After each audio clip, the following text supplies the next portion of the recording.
2024, le Pentagone a lâché une bombe. La Corée du Nord a envoyé jusqu'à 12 000 soldats pour aider la Russie dans sa guerre. Mais au lieu de renverser la situation pour Poutine, ses troupes sont jetées dans le hachoir à viande. Poutine utilise les soldats de Kim Jong-un comme de la chair à canon, et des milliers d'entre eux sont déjà morts ou blessés. Ce qui devait illustrer leur nouvelle alliance est désormais un fiasco complet. Kim a fait confiance à Poutine, mais ses hommes sont déchiquetés dans une guerre qui n'est pas la leur. Alors pourquoi Kim laissait-il cela se produire? Que signifie cela pour leur partenariat? Décortiquons tout cela, en commençant par ce qui se passe réellement avec ses troupes nord-coréennes. En août 2024, l'Ukraine a créé son propre tournant dans la guerre. Pendant 2 ans et demi, elle a défendu son territoire contre les avancées de Poutine. Mais en août, elle a pénétré en Russie, alors qu'elle lançait une contre-invasion, qui l'a aidé à capturer environ 450 miles carrés de territoire dans l'oblast de Koursk. Ce mouvement a été une humiliation énorme pour Poutine. Les exploits de l'Ukraine à Koursk ont marqué la première invasion du territoire russe depuis la Seconde Guerre mondiale, démontrant la capacité de l'Ukraine à passer à l'offensive contre la Russie. Mais cette invasion a également été un déclencheur. Fin juin 2024, Poutine et Kim Jong-un se sont rencontrés à Pyongyang, marquant la première visite du leader russe en Corée du Nord depuis 2000. Cette visite avait un but clé. Les deux despotes ont révélé qu'ils avaient signé un pacte de défense coopérative, ce qui signifiait que chacun était désormais tenu de venir en aide à l'autre en cas d'invasion sur son propre sol. C'est exactement ce à quoi la Russie a été confrontée lorsque l'Ukraine est entrée à Koursk, la contre-invasion servant de raison plus que suffisante pour que Poutine fasse appel à son nouvel allié pour envoyer des soldats l'aider à reprendre le territoire russe perdu. Kim a dûment répondu en octobre et novembre 2024, envoyant plus de 11 000 à 12 000 soldats nord-coréens que nous avons mentionnés précédemment. Actuellement, ces soldats font partie d'une contre-offensive de 50 000 hommes contre la position de l'Ukraine à Koursk, qui vise à reprendre le territoire et à repousser l'Ukraine hors de la Russie. Et c'est ici que nous voyons le sacrifice. Des dizaines de soldats que la Corée du Nord a donnés à la Russie meurent à Koursk parce que Poutine les sacrifie joyeusement pour protéger les soldats russes. La preuve en est les tactiques de vague humaine de Poutine. Le 27 décembre, Politico a rapporté les propos de John Kirby, porte-parole de la sécurité nationale de la Maison-Blanche. Kirby a indiqué que Poutine utilisait des soldats nord-coréens pour des assauts massifs contre les positions ukrainiennes à Koursk, tout en évoquant les attaques russes sur le réseau énergétique ukrainien. Le terme démonté suggère que les soldats nord-coréens attaquent les positions ukrainiennes sans chars ni véhicules blindés. Au lieu de cela, ils avancent à pied, chargeant essentiellement à l'aveugle les fortifications ukrainiennes en grands groupes. Cette approche rend les soldats nord-coréens des cibles faciles. Ils se déplacent lentement, en raison de leur manque de véhicules, et le fait qu'ils attaquent en groupe massif signifie qu'ils peuvent être facilement perturbés et tués par tout, de l'artillerie aux frappes de drones. Poutine utilise les soldats nord-coréens comme chair à canon, et le résultat est des chiffres massifs de pertes. Selon le président ukrainien Volodymyr Zelensky, plus de 3000 des Nord-Coréens envoyés pour combattre à Koursk ont déjà été tués ou blessés depuis le début de la contre-offensive de Poutine. Les chiffres sont un peu plus réservés selon d'autres sources.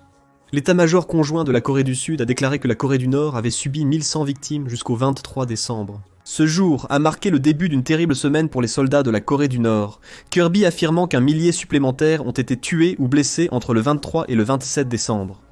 Bien sûr, ni la Russie ni la Corée du Nord n'ont commenté ce taux de pertes énormes, mais le fait que la Corée du Nord semble perdre des soldats à un rythme de 1000 par semaine nous en dit long sur la stratégie de Poutine à Koursk. Ces soldats ne sont pas là pour aider la Russie à reprendre le territoire pris par l'Ukraine, mais servent de sacrifice, de chair à canon pour épuiser les munitions ukrainiennes et permettre aux troupes russes de vaincre les forces ukrainiennes exténuées. Les soldats de la Corée du Nord sont jetables aux yeux de Poutine. Selon Zelensky, les pertes ennemies sont très importantes. Nous voyons que ni l'armée russe ni leurs superviseurs nord-coréens n'ont aucun intérêt à assurer la survie de ces Nord-Coréens. La situation est si mauvaise pour les troupes nord-coréennes qu'il semble que tout leur scénario est conçu pour rendre impossible la capture de l'un d'entre eux par l'Ukraine. Il y a des cas où ils sont exécutés par leurs propres forces. Les Russes les envoient dans des assauts avec une protection minimale. Ces propos révèlent la disposition de Poutine à sacrifier des soldats nord-coréens. Le leader russe sacrifie délibérément ses soldats dans sa tentative de reprendre Koursk. Leur mort fait partie du plan. Ces soldats existent pour mourir sous les balles, l'artillerie et les drones ukrainiens. Car chaque Nord-Coréen mort signifie que les munitions qui auraient autrement été utilisées sur les troupes russes n'existent plus. Les Nord-Coréens subissent de lourdes pertes à Koursk, et de surcroît, Nombre de ces soldats seraient trop compétents pour servir de simple chair à canon. Selon DW News, de nombreux soldats nord-coréens envoyés en Russie appartiennent à l'élite du Storm Corps du pays. Selon Edward Howell, analyste à l'université d'Oxford interviewé par DW News, ces soldats sont bien formés selon les standards nord-coréens. Ils sont résilients, ils sont endoctrinés. Ces qualités rendraient les soldats nord-coréens redoutables. En particulier, l'endoctrinement que subissent ces soldats d'élite signifie qu'ils sont prêts à tout pour servir leur grand leader, Kim Jong-un, même si tout signifie mourir en Russie à cause des mauvaises tactiques de la Russie. Selon la British Broadcasting Corporation, les renseignements sud-coréens affirment également que ces soldats d'élite du Storm Corps ont également un moral élevé, probablement en raison d'un traitement meilleur que celui des soldats nord-coréens ordinaires, bien que ce moral soit tempéré par un manque de compréhension de la guerre contemporaine. La Corée du Nord vante fréquemment la force présumée des soldats de son Storm Corps. Des vidéos de propagande montrent des soldats utilisant leur force pour se libérer de chaînes en fer et briser des blocs de glace à main nue. La formation aux arts martiaux, au lancer de couteaux et à l'utilisation d'ustensiles de cuisine comme armes est essentielle pour le Storm Corps. Si Poutine a ce type de soldats, il ne les sacrifierait sûrement pas simplement à Koursk. Il y a 2 raisons pour lesquelles le Storm Corps le fait. Premièrement, il n'est pas aussi élite que la Corée du Nord voudrait le faire croire. Han Il, un ancien membre du Storm Corps et transfuge nord-coréen, a déclaré à la British Broadcasting Corporation en décembre 2024 que le mot « élite » a une signification très différente en Corée du Nord qu'ailleurs dans le monde. Pendant son premier mois, Han Il avait perdu 10 kilos en suivant un régime composé de vieux choux et de pop-corn. Cela semble contredire le moral élevé du Storm Corps dû à un meilleur traitement que les autres soldats nord-coréens. Pourtant, ce maigre régime signifie qu'ils restent mieux nourris que la plupart de leurs contemporains. Han Il a déclaré que la formation supérieure que reçoit le Storm Corps de la Corée du Nord ne vaut pas grand-chose. Durant son séjour dans le groupe, il n'a tiré que 3 balles lors d'un entraînement à tir réel, sans autre formation au maniement des armes. Certes, le passage de Han Il dans le Storm Corps a eu lieu il y a environ 10 ans, mais son insight nous montre que Poutine pourrait sacrifier ses soldats soi-disant d'élite parce qu'ils sont loin d'être aussi capables que leur réputation le suggère. Deuxièmement, même si le Storm Corps peut être plus qu'une simple chair à canon, nous ignorons combien des 11 000 à 12 000 Nord-Coréens en Russie en font partie. C'est selon l'analyste de la Corée du Nord du Stimson Center, Jenny Town, qui dit « Il y a une variété de troupes nord-coréennes en Russie, qui inclut l'élite la plus élevée, ainsi que tout le long de la chaîne, juste pour faire le nombre.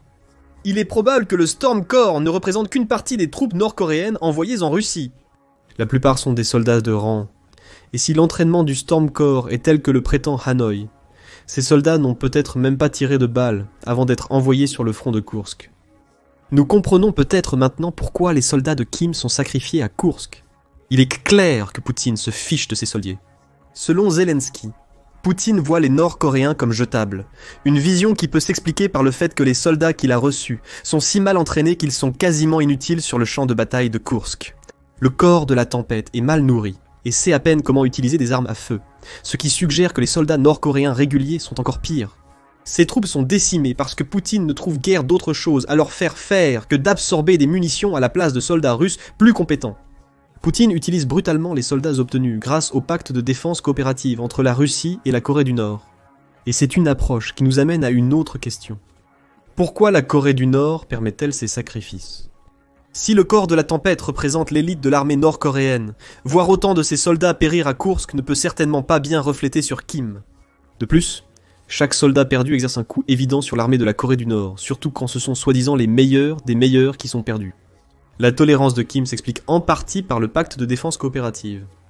Comme le souligne Town, les actions des Nord-Coréens ne sont pas nécessairement hors de portée de leurs engagements pris dans le traité signé en juin.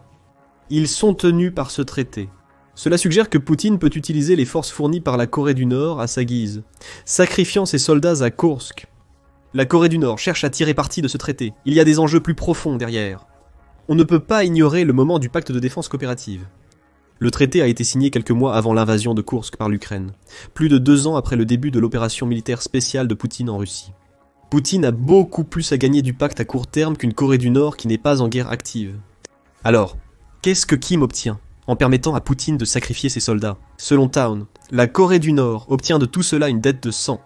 plus la Russie doit à la Corée du Nord, surtout en termes de sang versé sur le champ de bataille, plus la Corée du Nord peut obtenir de la Russie en soutien économique et coopération militaire. Il y a déjà des cas où Poutine commence à rembourser cette dette de sang. Town mentionne que des chasseurs russes arrivent en Corée du Nord, permettant à Kim de moderniser l'armée de l'air vétuste du pays. Elle spécule aussi que la Corée du Nord pourrait obtenir une technologie militaire sensible, comme des secrets nucléaires, en échange de laisser Poutine sacrifier ses troupes. L'envoi de soldats en Russie permet à la Corée du Nord de rembourser rapidement sa dette et de gagner beaucoup d'argent. Selon un reportage de novembre 2024, The Independent indique que la Russie pourrait payer jusqu'à 2000 $ par mois à chacun des soldats nord-coréens qu'elle a déployés à Koursk. Multipliez cela par 12 000 soldats, et vous obtenez 24 millions de dollars par mois. Cependant, la majorité de cet argent n'atteindra jamais les comptes bancaires des soldats nord-coréens se battant à Koursk. Il n'atteindra même pas leur famille. Au contraire, jusqu'à 95% de l'argent que la Russie verse à ses soldats finit par aller à l'État nord-coréen. En d'autres termes, Kim pourrait gagner 22,8 millions de dollars en laissant Poutine sacrifier de nombreux soldats nord-coréens à Koursk. Kim tire donc deux bénéfices en envoyant ses troupes en Russie. Autrement dit, Kim pourrait gagner des millions en laissant Poutine sacrifier de nombreux soldats nord-coréens à Koursk. Kim obtient donc deux bénéfices en déployant ses troupes en Russie. Il obtient un levier sur Poutine, qu'il peut utiliser pour obtenir l'équipement militaire et les secrets évoqués précédemment. De plus, il y a l'incitation financière évidente. Si les chiffres de 12 000 troupes et 2 000 $ par mois sont exacts, l'État nord-coréen pourrait recevoir plus de 273 millions de dollars par an grâce à l'utilisation de soldats nord-coréens par Poutine. En supposant que les soldats durent un an. Ils ne le feront pas, et beaucoup n'ont même pas dépassé la marque des 2 mois. Mais cette incitation financière pourrait amener Kim à envoyer encore plus de ses soldats en Russie, sans se soucier de ce qui pourrait leur arriver, parce qu'il est payé indirectement via leur salaire. Envoyer plus de soldats à l'avenir lui donne plus de levier. C'est une situation gagnant-gagnant pour le leader de la Corée du Nord. Cela devient un gagnant-gagnant-gagnant, en prenant en compte le problème mentionné précédemment, la technologie nucléaire. Kim veut clairement faire de la Corée du Nord un État nucléaire. Le programme nucléaire du pays a débuté dans les années 1950 et s'est intensifié après l'effondrement de l'Union soviétique. Durant les années 90 et 2000, la Corée du Nord a secrètement enrichi de l'uranium et tenté de développer une arme nucléaire, d'abord sous Kim Jong-il, puis sous Kim Jong-un. Elle n'a pas été particulièrement réussie. Néanmoins, la Corée du Nord a testé avec succès quelques armes nucléaires.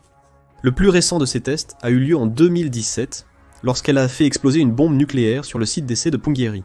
Cette bombe avait un rendement de 100 à 370 kilotonnes, ce qui la rend environ 6 fois plus puissante que la bombe Little Boy que les États-Unis ont larguée sur Hiroshima en 1945, et était apparemment un engin thermonucléaire.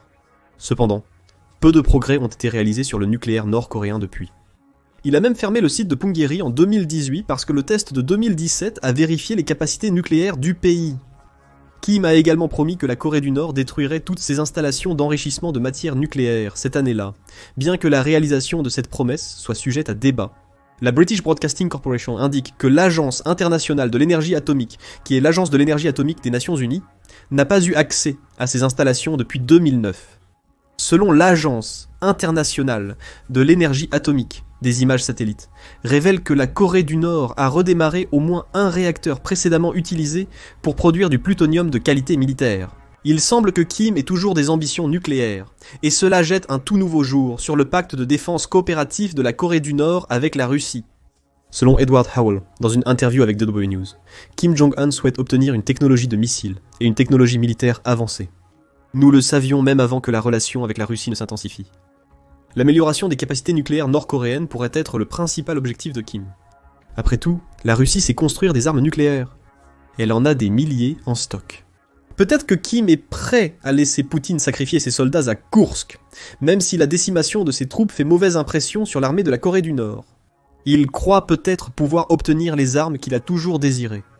Pour la Russie, envoyer des soldats nord-coréens au front permet d'épuiser les munitions ukrainiennes, sans sacrifier ses propres troupes. Pour la Corée du Nord, le hachoir à viande de Poutine pourrait être un sacrifice nécessaire, que Kim est prêt à faire pour devenir une puissance nucléaire, perspective terrifiante pour le reste du monde. Bien qu'il brandisse souvent des menaces nucléaires, Poutine semble au moins reconnaître qu'un lancement de missiles nucléaires par la Russie entraînerait une riposte et une éventuelle annihilation mondiale. Poutine peut être quelque peu contrôlé car il comprend ses conséquences. Peut-on en dire autant d'un idéologue comme Kim Jong-un, qui est si anti-occidental qu'il pourrait voir cela comme un point de fierté de frapper avec une attaque nucléaire? C'est difficile à dire. Ce que nous savons, c'est que Kim est probablement heureux de continuer à permettre à Poutine de sacrifier les soldats de la Corée du Nord si cela le rapproche de l'obtention d'armes nucléaires. Selon Howell, il est peu probable que le dirigeant nord-coréen retire ses troupes de Kursk.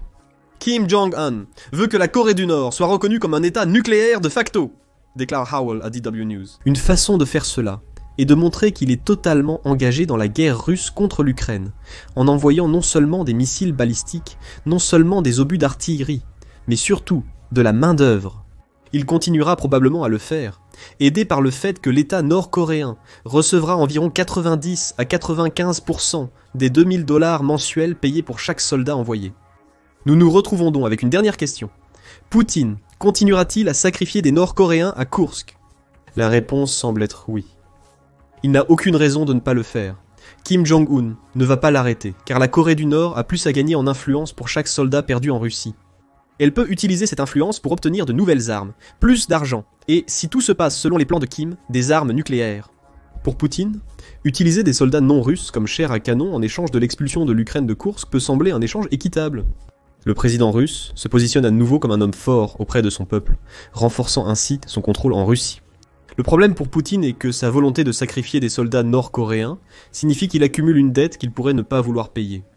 La Corée du Nord est un allié utile pour le moment, mais c'est aussi une nation isolée qui est pratiquement un paria mondial. Être endetté envers une telle nation fait paraître Poutine faible sur la scène géopolitique mondiale, il se peut donc que le sacrifice